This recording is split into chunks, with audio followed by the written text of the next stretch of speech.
প্রধান উপদেষ্টা ডক্টর মোহাম্মদ ইউনূসকে পদত্যাগ করে ছাত্রদের রাজনৈতিক দলের দায়িত্ব নিতে আহ্বান জানিয়েছেন বিএনপির ভাইস চেয়ারম্যান শামসুজ্জামান দুদু। তিনি বলেন, ছাত্ররা একটি রাজনৈতিক দল গঠন করেছে, যার বিরোধিতা অনেকেই করছে, কিন্তু আমরা করিনি। ডক্টর ইউনূস সত্যবাদী, সাহসী ও বিবেকবান মানুষ।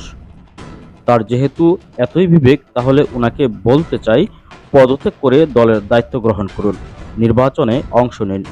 জনগণ ভোট দিলে বিএনপি আপনাকে সর্বপ্রথম অভিনন্দন জানাবে।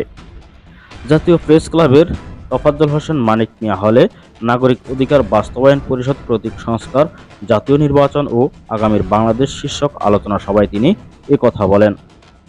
শামসুজ্জামান দুদু আরও বলেন, বিএনপির ৫০ লাখ কর্মীর বিরুদ্ধে মামলা হয়েছে। বেগম খালেদা জিয়াকে চিকিৎসাধীন অবস্থায় জেল খাটতে হয়েছে। বিএনপি যে চ্যালেঞ্জ গ্রহণ করতে পারে, অন্য কোনো রাজনৈতিক দল এমন চ্যালেঞ্জ গ্রহণ করতে পারবে না। বিএনপির রাস্তায় নামার আগেই নির্বাচন দিন, নইলে বলতে চাই, হাসিনার দিকে একটু তাকান। বিএনপি প্রতিবারই জনগণের সমর্থন ও ভালোবাসা নিয়েই ক্ষমতায় এসেছে, সুতরাং ডিসেম্বরের মধ্যেই নির্বাচন দিতে হবে। বিএনপির এই নেতা আরও বলেন, শহীদ জিয়া প্রমাণ করে গেছেন একটা মানুষ রাষ্ট্রের জন্য কতটা নিবেদিত প্রাণ হতে পারে। তার হাত ধরে যে রাজনৈতিক দল প্রতিষ্ঠিত হয়েছে, তা ফ্যাসিস্ট আওয়ামী লীগের জন্য হুমকি স্বরূপ।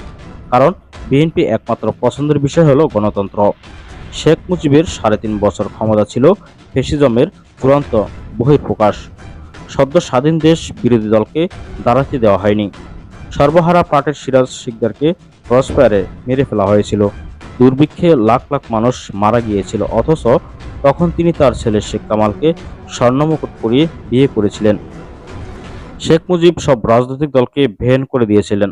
এই আলোচনা সভায় নাগরিক অধিকার বাস্তবায়ন পরিষদের সভাপতি এস এম মিজানুর রহমানের সভাপতিত্বে আরও ছিলেন সাংবাদিক মোস্তফা কামাল মজুমদার সহ আরও অনেকেই।